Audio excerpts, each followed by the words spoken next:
पूर्व श्लोक में अर्जुन भगवान के शरणागत तो हो जाते हैं, पर उनके मन में आता है कि भगवान का तो युद्ध कराने का ही भाव है, पर मैं युद्ध करना अपने लिए धर्मयुक्त नहीं मानता हूँ। उन्होंने जैसे पहले उत्तिष्ठ कहकर युद्ध के लिए आज्ञा दी, ऐसे ही अब वे युद्ध करने की आज्ञा दे देंगे। दूसरी बात, शायद मैं अपने हृदय के भावों को भगवान के सामने पूरी तरह नहीं रख पाया हूँ। इन बातों को लेकर अर्जुन आगे के श्लोक में युद्ध ना करने के पक्ष में अपने हृदय की अवस्था का स्पष्ट रूप से वर्णन करते हैं।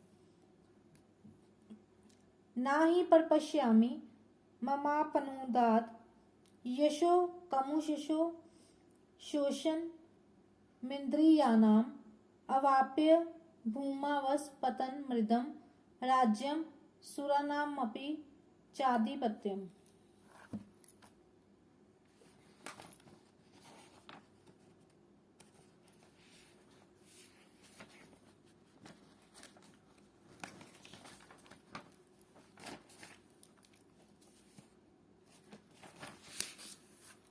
अर्जुन सोचते हैं कि भगवान ऐसा समझते होंगे कि अर्जुन युद्ध करेगा तो उसकी विजय होगी और विजय होने पर उसको राज्य मिल जाएगा, जिससे उसके चिंता शोक मिट जाएंगे और संतोष हो जाएगा।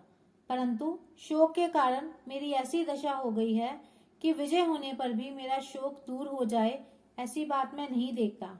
अगर मेरे को धन धान्य से संपन्न और निष्कंटक राज्य मिल जाए, अर्थात जिस राज्य में प्रजा खूब सुखी हो, प्रजा के पास खूब धन धान्य हो, किसी चीज की कमी ना हो और राज्य में कोई वैरी भी ना हो, ऐसा राज्य मिल जाए तो भी मेरा शोक दूर नहीं हो सकता।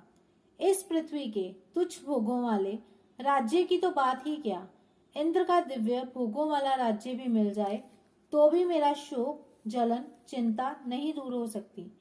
अर्जुन ने पहले अध्याय में ये बात कही थी कि मैं ना विजय चाहता हूँ, ना राज्य चाहता हूँ और ना ही सुख चाहता हूँ, क्योंकि उस राज्य से क्या होगा, उन भोगों से क्या होगा और उस जीने से क्या होगा।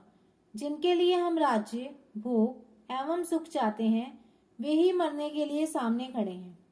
यहाँ अर्जुन कहते हैं कि पृथ्वी का धन धान्य संपन्न और निष्कंटक राज्य मिल जाए तथा देवताओं का आधिपत्य मिल जाए तो भी मेरा शोक दूर नहीं हो सकता, मैं उनसे सुखी नहीं हो सकता।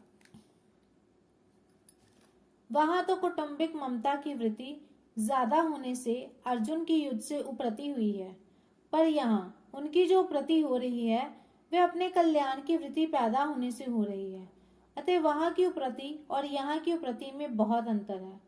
जब कुटुंबियों के मरने की आशंका से ही मेरे को इतना शोक हो रहा है, तब उनके मरने पर मेरे को कितना शोक होगा। अगर मेरे को राज्य के लिए ही शोक होता तो वह राज्य के मिलने से मिट जाता, परंतु कुटुंब के नाश की आशंका से होने वाला शोक राज्य के मिलने से कैसे मिटेगा।